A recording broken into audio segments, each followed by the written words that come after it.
is John Michael Riley. I'm an extension economist in the Department of Agricultural Economics at Mississippi State University, affiliated with Mississippi State University Extension Service. The presentation here is a group effort between myself, Keith Coble, Barry Barnett, and Larry Faulkner, all of us in the Ag Econ department. And we really just want to spend the next couple of minutes kind of describing what has taken place in terms of the Farm Bill and what we know to this point. I will initially say that there's a lot that we do not know. Rules and regulations have yet to be written by the United States Department of Agriculture. The Agricultural Act of 2014 was passed by the two chambers of Congress in late January and signed by the President in early February. And so it's a piece of legislation that has taken a number of years to get to this point. The previous Farm Bill that was enacted in 2008 wrapped up in 2012. So the discussions about this particular piece of legislation began in 2011, failed a number of times, and so as you see in 2014, we finally have enacted a bill. Just quickly looking at just a number of really two titles that we're going to focus on with this presentation is Title I, which is Traditional Farm Programs, Program Crops, and then Title 11, which is Crop Insurance. With Title I, there are a few things that have been eliminated with the new piece of legislation. Direct payments are gone. Countercyclical payments are eliminated, but they reappear with a new name. Some of the nuances of the countercyclical payments have come back with this bill. The average crop revenue election, also known as ACRE, has been eliminated, and SURE is eliminated. Marketing loans are retained with this piece of legislation, and then also a few new things in Title I in the Ag Act is a transition payment for cotton in 2014. We'll talk about that in a little bit more detail in just a minute. And also establishes two new programs under Title I, the Agricultural Risk Coverage, which is a program to assist farmers when revenue drops below some set benchmark. And then also the price loss coverage, a program that's very similar to countercyclical payments in that there are reference prices. With countercyclical, those were known as target prices. They've renamed those to reference prices, and that's a second new program under Title I. ARC and PLC is a one-time choice that a producer is given, and once they make that choice, they are enrolled for the life of the Farm Bill. Both ARC and PLC are paid on decoupled acres. The landowners are offered a one-time opportunity to reallocate existing base, and we'll talk more in detail about all of this in just a minute. And landowners are offered a one-time opportunity to reallocate base, and that's going to be based on a 4-year average from 2009 to 2012. Conservation compliance, of course, is required to participate in Title I. Under Title 11, a few kind of just summarize it real quickly, and we'll get into more detail again. Two new shallow loss county triggered programs are introduced with the new piece of legislation. The Supplemental Coverage Option, also known as SCO, and Stacked Income Protection Program, and also known as STAX. STAX is only available for cotton. SCO is available for other commodities if you're enrolled in PLC, but it's also available for cotton as well. Again, conservation compliance is required to be eligible for crop insurance. Traditional crop insurance, what we've had in the past, a few new changes there. Enterprise units can be segregated out by dry land and irrigated, also by different production practices, so you're able to increase some flexibility in your enterprise units. Beginning farmers are offered a 10% discount on crop insurance premiums. We don't know what the exact definition on what a beginning farmer is yet, but we'll let it be known. There is some authority in the legislation to do peanut revenue insurance. Again, this is another one of those where there's no exacts just yet, but just we do know that there will be some peanut revenue insurance in the future. Also, some studies and pilots are going to be introduced for catfish margin insurance, and so those are a few new things with Title 11 crop insurance. To quickly discuss what choices are going to be have to be made by landowners and producers in this new piece of legislation. We'll start with the landowner choices, the first of which, in no particular order here, the first of which is what to do with cotton base acres. Kind of alluded to it earlier, but we'll say here that cotton is not a part of any Title I programs, and so those base acres that are decoupled from planting, that are associated with Title I programs, ARC and PLC. Cotton's not going to be a part of that. So if you have an existing cotton base, then that's not being taken away. But the ability to convert that to what they're calling generic base and also to participate in cotton transition payments in 2014 will have to be a choice that a landowner makes. A landowner can also update their base yields. And then also, for those base acres that are not currently cotton, can be reallocated to a more current mix of crop plantings. Producers are given a few choices as well. There's a one-time producer choice, again, as I mentioned earlier. Once you make the choice in any of these programs, then Title I programs, and you're in it for the life of the Farm Bill. The first of which is a county-triggered ARC, ag risk coverage, or a farm-triggered ARC. Also, price loss coverage is an option. Cotton producers can choose between SCO or STAX, the two new insurance products that are being made available in 2015. Switching gears just a little bit, the base acres that I mentioned earlier, the cotton base that is the existing cotton base that's not eligible for any Title I programs, will be converted to generic base. Whether this will be done automatically or a sign-up will have to take place is uncertain at this point, but we do know that those existing cotton base acres can be converted to generic base. This is mainly due to the fact that cotton is not going to be participating in any Title I programs. That means PLC or ARC, and therefore those base acres would essentially have no value, but because of the conversion to generic base, they will continue to be used.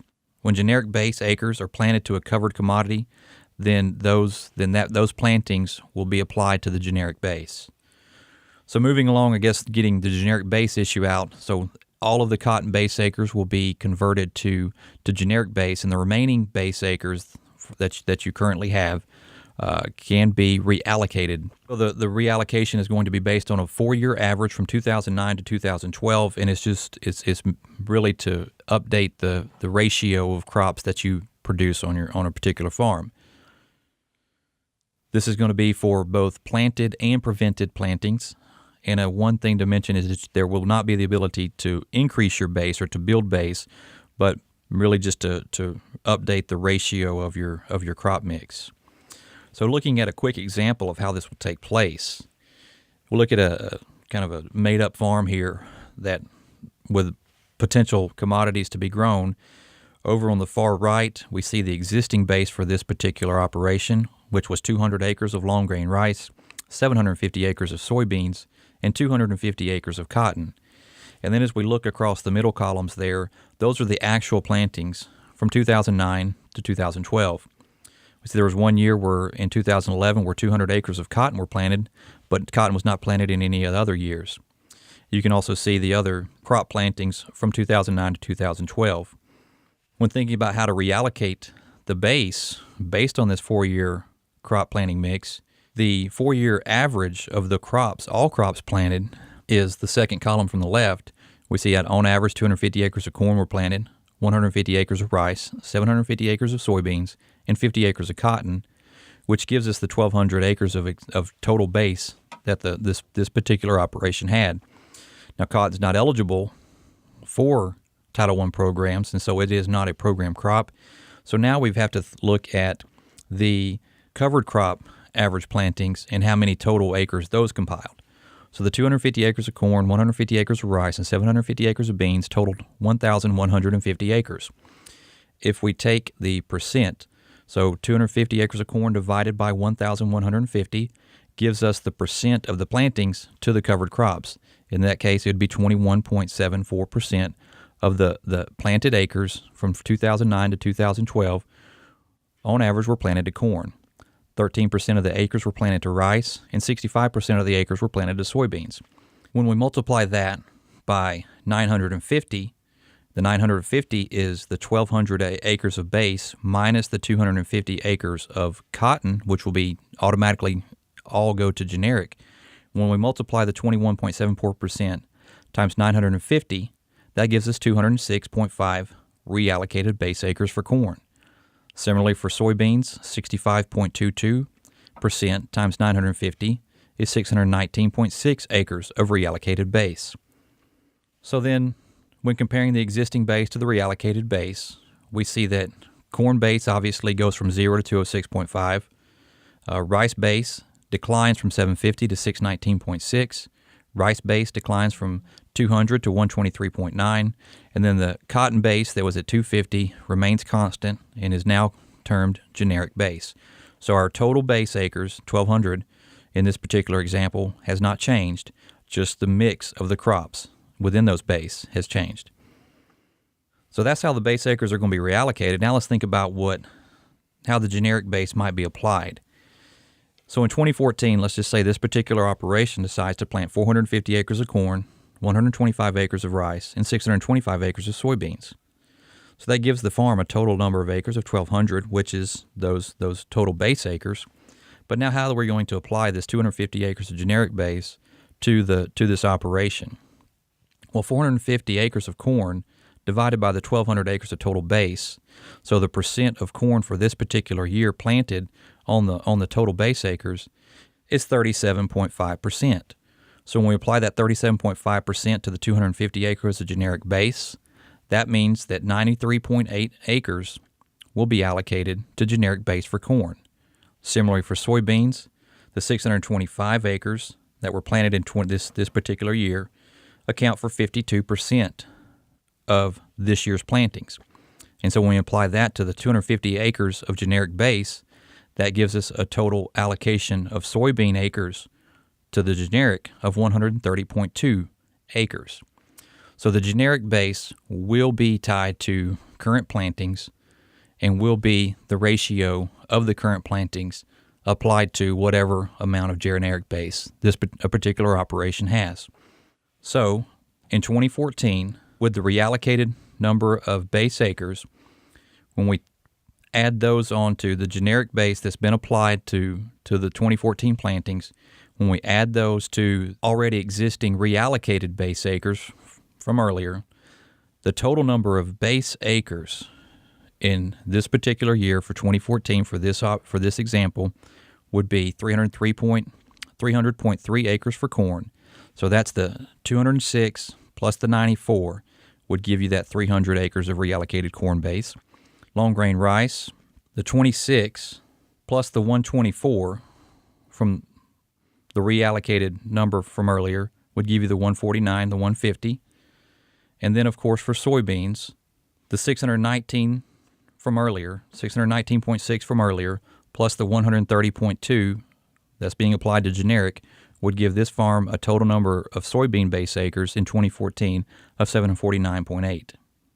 Okay, payment acres for the base, the way that acres will be paid out is for county ARC and for PLC. Payment acres are going to be 85% of the base. So you're going to get paid on 85% of your base acres for county ARC and PLC. Moving to farm level ARC, and we'll get into both of these programs in the next few slides, farm level ARC will pay on 65% of base acres. A landowner is also given the opportunity to update yield. This is a one-time opportunity, and it's for the length of the farm bill, and this will strictly apply to the PLC program because PLC is the only one that's tied to yields. And so it's a 5-year average from 2008 to 2012 of yields for a particular operation, and then 90% of that is calculated for the payment yield. So you take a 10% hit on your average yield from 2008 to 2012, and that will be your updated yield if you choose to do so. Mentioned cotton transition payments. Those are available in 2014, and those are fairly well known within the legislation. We know that it is the difference in the December 2013 WASDE estimate of the 2014 cotton market year average price. That's line 2.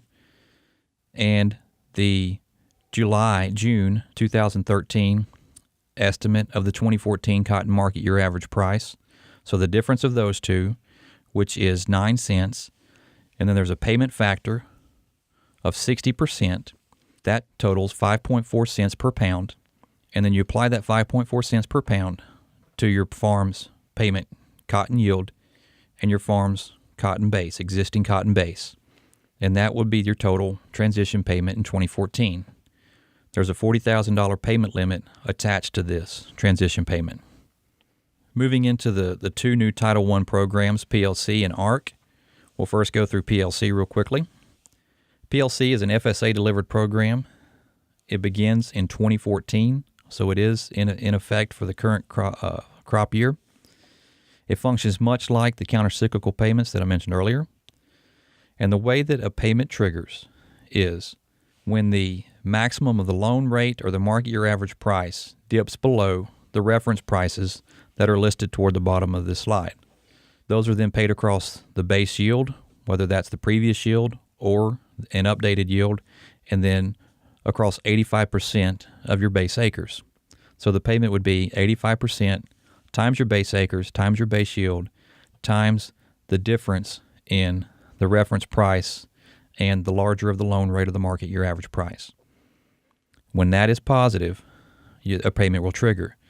So if, for instance, corn drops below the market year average price for corn drops below $3.70 per bushel, then you would have a positive difference in those two prices and a payment would trigger. The same for long and medium grain rice at $14 per hundredweight. Soybean reference price is $8.40 per bushel. Peanuts is $535 per ton. Wheat is $5.50 per bushel. And sorghum is $3.95 per bushel. So anytime the market year average price drops below those levels, a PLC payment will trigger up until the price continues to drop. If it gets below the loan rate, then the loan rate is essentially the floor there for the prices to drop below. Cotton is not eligible for the PLC program. And also, if you choose to elect PLC for a covered commodity, then you are also able to take advantage of the supplemental coverage option, which we'll get to in a minute. Looking at some purely examples here in terms of how the PLC payment per acre would look as prices drop below the reference prices. First, looking at rice, we see here on the left-hand side of this chart is the $14 on the bottom axis is when the payment will begin to trigger. The reference price here is $14, so anytime the market year average price falls below 14, there will be a PLC payment. And we see as we decrease the price, then obviously the payment per acre increases up until your marketing loan rate price of $6.50. Similar for corn, $3.70 is the reference price, and payments will continue to increase until the marketing loan rate. And also for soybeans, again, a similar story, $8.40 is the reference price, and the payments per acre will continue to increase as prices drop. The second option from a Title I standpoint is the Ag Risk Coverage Program. It too is delivered by FSA, Farm Service Agency, and it is in effect for the 2014 crop year. With ARC, there is a choice between farm level coverage and county level coverage. This is a producer choice. The county level coverage is paid on 85% of the base acres, and it can be commodity specific. Farm level is paid on 65% of the base acres. It is accumulated across all farm serial numbers and also across all crops.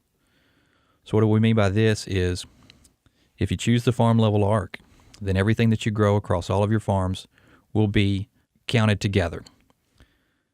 With county level ARC, you can separate out the different commodities that you might grow. With county level ARC, you can choose ARC on some program crops and PLC on others. If you elect to go with farm level ARC, that option is gone because all of the commodities that you grow, program commodities that you grow, will be in one basket, if you will. When we think about ARC and how it's paid, it's driven off of a benchmark revenue. That revenue is essentially the 5-year Olympic average yield, whether it be farm or county, depending on the program that you choose, times the 5-year Olympic average market year average price. The Olympic average is the most current 5 years of data for both the yield and the price, and then you just remove the lowest value and the highest value, and you take the average of the three that are left, the three essentially that are in the middle. That is how you get an Olympic average. And then the program begins to trigger at the 86% level. So the benchmark revenue is the 5-year Olympic average yield times the 5-year Olympic average market price.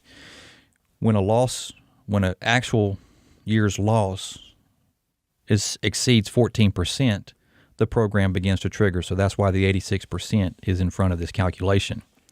So this covers from a 14% loss down to a 24% loss. The payment cannot exceed 10% of the benchmark revenue, and cotton also is not eligible for ARC. For some examples, again, this is purely an example. Let's just walk through 1 or 2 years here. I don't want to spend a lot of time on either one. But if we look here for 2014, the 5-year Olympic average county yield for this example is 149 bushels per acre for corn, and the 5-year Olympic average market year price is $5.30 per bushel. So that gives us a benchmark revenue, if we multiply those two together, of $789.70. So that is the benchmark revenue that's driving the ARC boat. 86% of that revenue, that benchmark, is $679.14. So this ARC begins to trigger when a loss exceeds 86% of the benchmark revenue.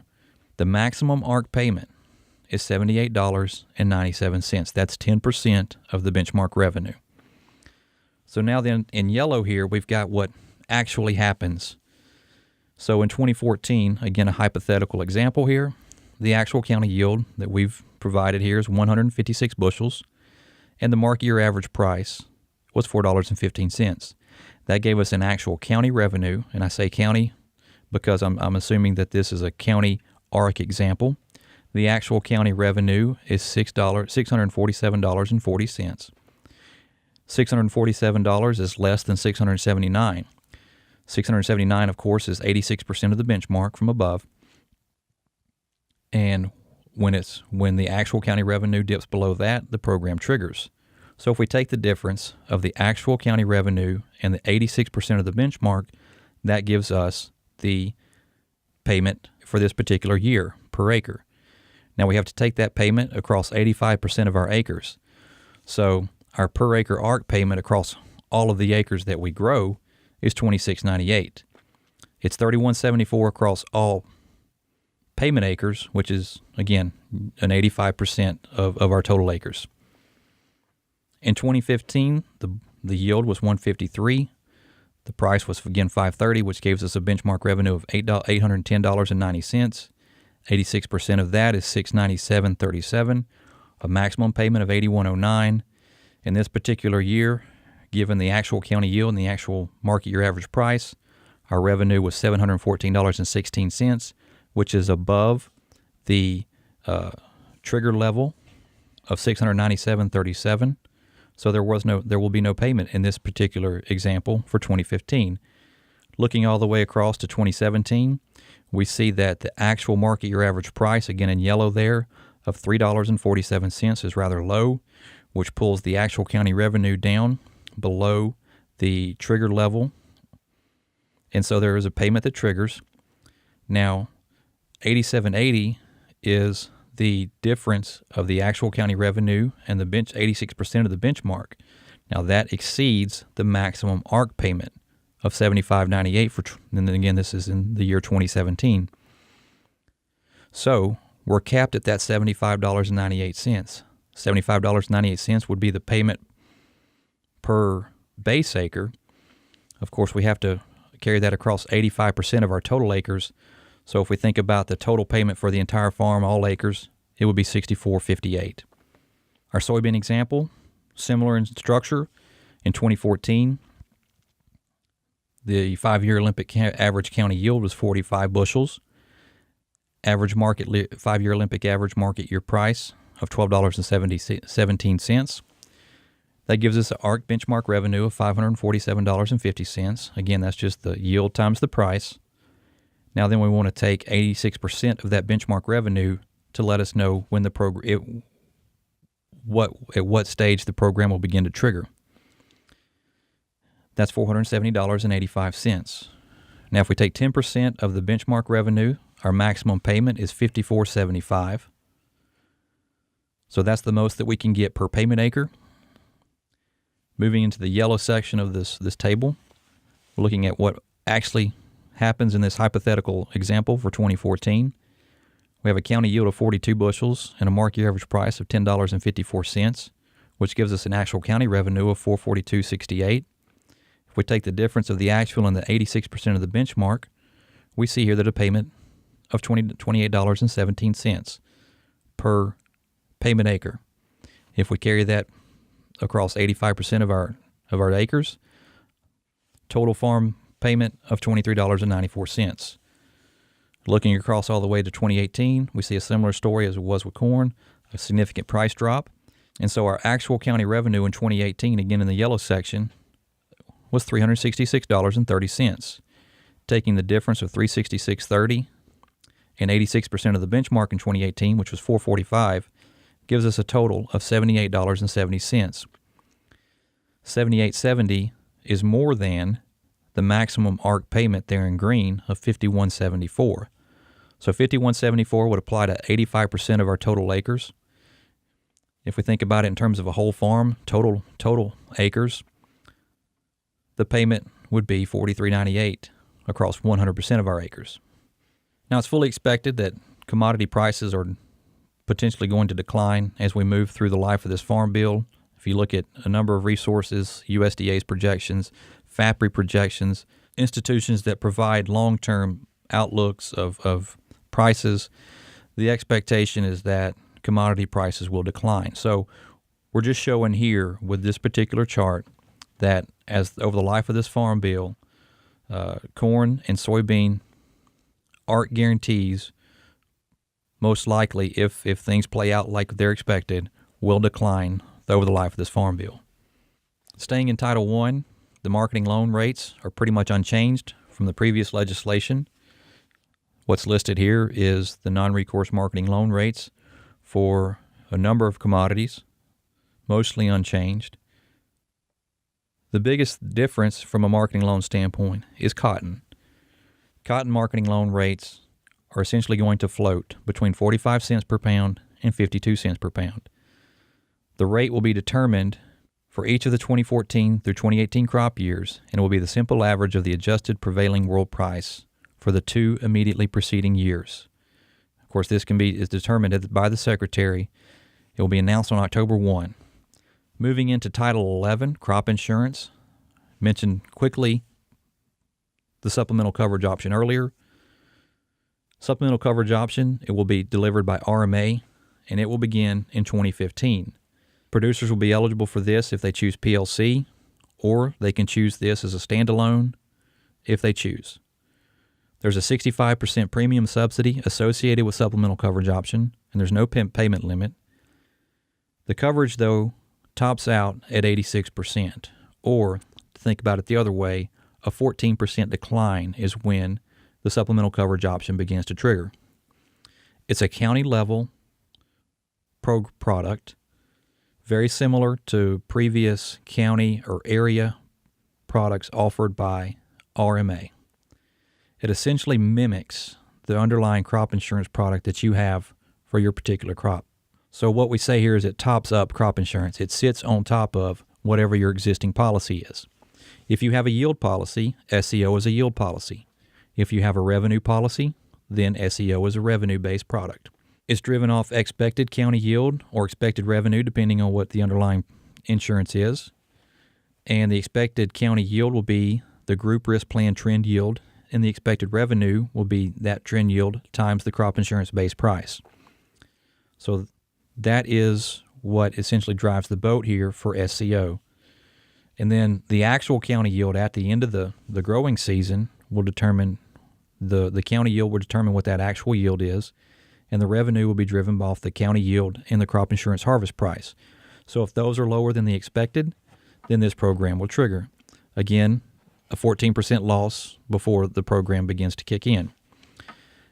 Now then, because this sits on top of your insurance, coverage ceases at the coverage level for the underlying insurance policy. So if you have 65% coverage level on your soybeans, then this will stay in effect until losses exceed 35%. Now, this is a county level program that triggers, but it's paid at the farm level. This is an example of how SEO looks with the underlying revenue protection insurance. So your payment per acre would be 86% minus the county revenue percent of the expected divided by 86% minus the crop insurance coverage level times the liability per acre. One thing to keep in mind with this county program, and I think this would be a good to say across all the different county programs, SEO is county triggered. In a minute, STAX is a county triggered program, and thinking back to ARC being a county triggered program as well, these county level triggers are based on county data and county outcomes, not individual farm outcomes. So it's important to keep in mind how your farm or how your particular operation moves in concert with the county. If you and the county are typically 1 for 1, and a good year in the county is a good year for you, or a bad year in the county is a bad year for you, then these county level programs work pretty well. If your particular farm and the county do not move together very well, then the county level triggers may not be as advantageous. A program that's being offered by RMA and delivered in 2015 strictly for cotton is the Stacked Income Protection Plan, also known as STAX. It carries with it an 80% premium subsidy, and also there's no payment limit. It again is a modified version of an area type product that RMA has offered in the past. The expected revenue again is what this thing is keying off of. It is the maximum of the group risk plan yield, trend yield, mentioned that a minute ago with SCO, or the 5-year Olympic average yield at the county level, times the higher of the crop insurance base price. Actual revenue is the actual county yield times the crop insurance harvest price. If that falls below the expected revenue, then STAX triggers. If it stays above it, then STAX does not trigger. It carries with it a maximum coverage level of 90%. SCO was 86%. This STAX is 90%. However, it is bound from that 90% coverage level down to a 70% coverage level. Thinking about it from the other way, a 10% loss down to a 30% loss from that expected revenue. One thing to keep in mind here is that you do not have to purchase individual insurance to have STAX, but again, STAX stops at a 30% loss. If you choose STAX for your cotton, you're not eligible for SCO, and vice versa. You can't have both STAX and SCO on the same acres. Some other changes that were mentioned earlier in traditional existing crop insurance programs, we can separate enterprise units by dry land or irrigated or by other production practices. Conservation compliance is, of course, required. There are going to be some studies and some pilots for catfish margin insurance. The authority is there to do peanut revenue insurance. As I mentioned earlier, there's increased funding to reduce crop insurance fraud. And then most importantly, as we see it, if you go third bullet from the bottom, it drops farm yields from APH history in a year where county yield drops below 50% of the average. So anytime there's a catastrophic year at the county level and that yield is 50% or greater difference than the history for that county, then a particular farm's yield for that year can be deleted from their APH. Quickly looking at the crop insurance choices, again, the coverage level there is on the far left. The next two columns are traditional insurance products that we've had that have been existing. The next two, the two on the right, are the new programs. So we see there, as has been the case in the past, with our basic and optional subsidies for our traditional crop insurance programs like yield protection and revenue protection. As we increase the coverage level, that subsidy drops. However, if we move across and look at SCO and STAX, the subsidy level stays intact across all the different coverage levels. Again, SCO will sit on top of whatever insurance product you have, and it will stop paying once the insurance kicks in, whether that's a 50% coverage level or an 85% coverage level. STAX, on the other hand, does not require insurance, so there is no must in terms of purchasing insurance for your cotton, but it also sits there with an 80% subsidy, no matter if you do purchase insurance, no matter what level of coverage you choose. Putting all these together and thinking about them from a visual standpoint, the next few slides are kind of pictures of what we've been talking about to this point. Quickly looking at how PLC, price loss coverage, SCO, the supplemental coverage option, and crop insurance might look as a basket of products that are purchased, and with price loss coverage, obviously the program that we elect. The PLC payment sitting right underneath the heading of this slide is in addition to anything from the supplemental coverage and the insurance. So if price loss coverage triggers, if market year average prices drop below those reference prices, then we'll have a PLC payment. And that will be in addition to, if this, in this particular case, supplemental coverage is purchased, it will kick in when there's a county level loss of 14% or more, and it will stay in effect. The gray section of this example will stay in effect until the underlying insurance product kicks in. Again, supplemental coverage is a county-triggered program, but it's paid at the farm, and it mimics the underlying crop insurance product. If we combine ARC and crop insurance, in this example, the ag risk coverage program with crop insurance, remember that triggers when the actual revenue falls by 14%, or in the other way around is 86% of the benchmark revenue, whether that be farm or county level. The program will begin to trigger, and it will stay in effect until those losses exceed 24% or 76% of the benchmark revenue. In this particular example, the revenue insurance or the yield insurance coverage level elected was 75%. So essentially there's a gap here of 1% where this particular operation is exposed to losses. If the coverage level chosen for your insurance was 50%, that gap would be larger.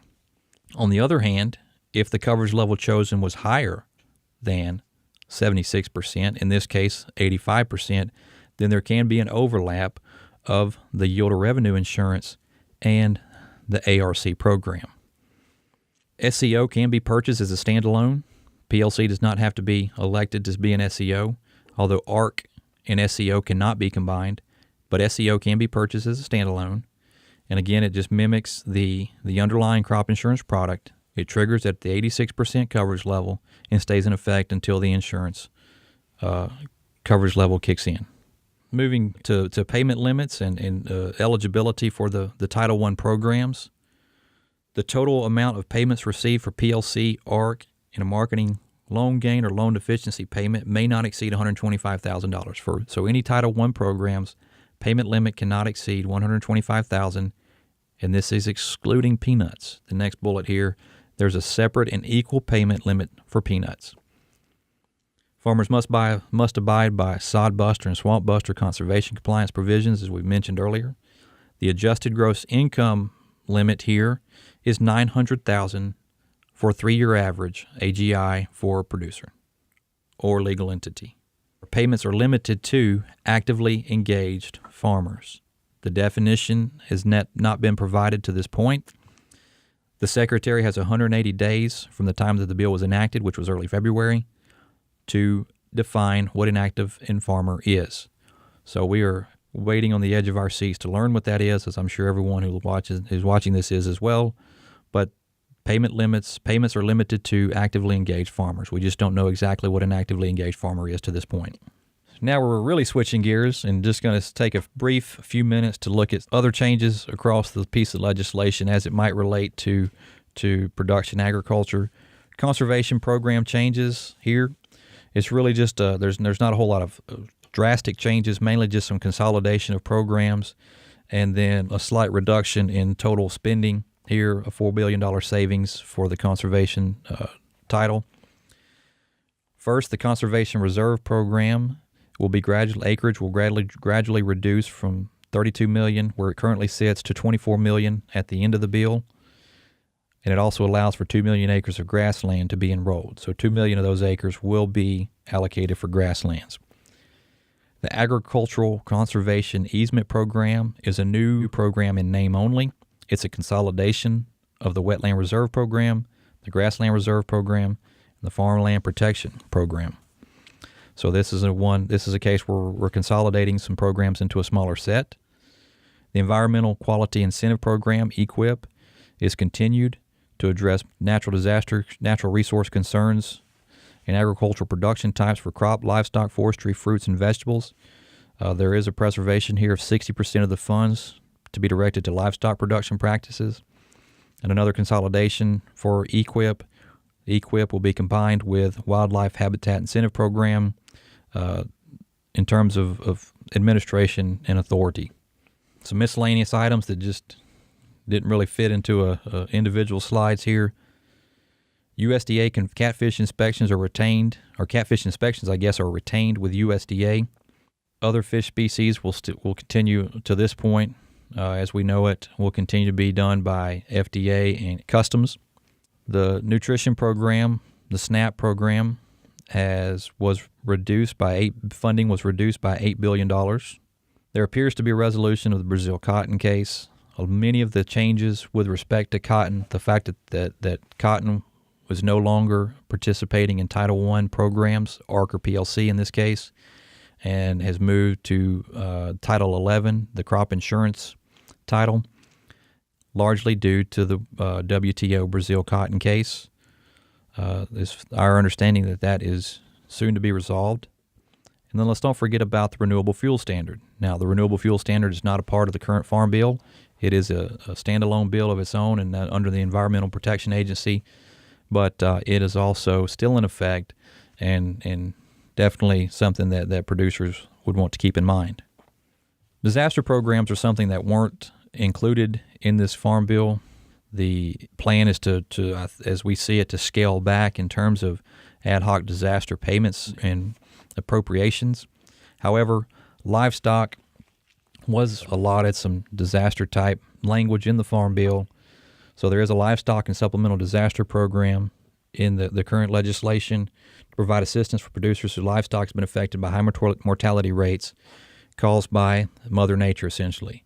The interesting thing here is that the program will be retroactive, going back to October 1 of 2011.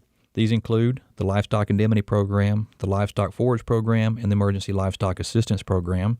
The first will cover actual animals, the second will cover grazing, and the third is essentially anything that's not covered by those first two. So to wrap up, as we look at it, again, early in the process, there are still a number of rules and regulations to be determined by USDA. But just based on what we do know to this point, the conversion of cotton base to generic base appears to be a very favorable alternative. To participate in 2014 transition payments, this has to take place. And so it's pretty much, it could very well be forced upon us. We don't know that for sure, but it could very well be that all existing cotton base will be automatically converted to generic.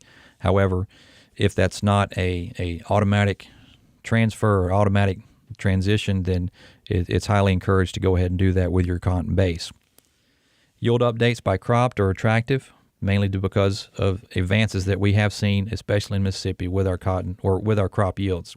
Remember that the programs that we mentioned, ARC and SCO and STAX, are county triggered. These are driven by county losses, and so your farm may trigger a loss, and the county may not. Just think about how well you line up with county yields. STAX appears to be preferred to SCO for cotton unless low crop insurance coverage. So the 80% subsidy, the fact that it tops out at 90% is very attractive, but just keep in mind that it's bound from a 90% coverage to 70% coverage, or the inverse of that, a 10% loss down to a 30% loss. Remember that Title I programs are based on base acres and not planted acres, so it's decoupled from plantings. Now this excludes generic base. Again, generic base will be tied to plantings in some way, shape, or form. So for all base acres outside of generic, those are decoupled from planting. There are still a number of questions, and I'm sure everyone has. The meetings that we've done to this point have brought a lot of those questions to light. We are working on finding answers to those questions and the questions that we have as well. I'll just reiterate, the rules and regs have yet to be written by USDA, so a lot of this is still preliminary. We're here in the Department and Extension are working very diligently to address as many of these questions as possible, to begin to develop some level of analysis on the different programs, the different new insurance products, all of this combined, and how a producer might want to go about molding their decisions. We're not there yet, of course, because of the rules and regs not being available to this point. But we definitely encourage you, if you continue to have questions about this new piece of legislation, don't hesitate to contact any one of us. I would encourage you to take a look at our website, www.agecon.msstate.edu as a source for information. And then this is a new outlet for us offered through Mississippi State University Extension. It's blogs, blogs.msucares.com/agecon. We're able to put current information, or as current as possible information, at that location, and we encourage you to take a look as well. That site also offers other market and write-ups from our faculty, and so we encourage you to take a look. Would like to say thank you to the Mississippi Soybean Promotion Board for providing funding for our analysis to this point and a number of our meetings and this presentation. Thank you.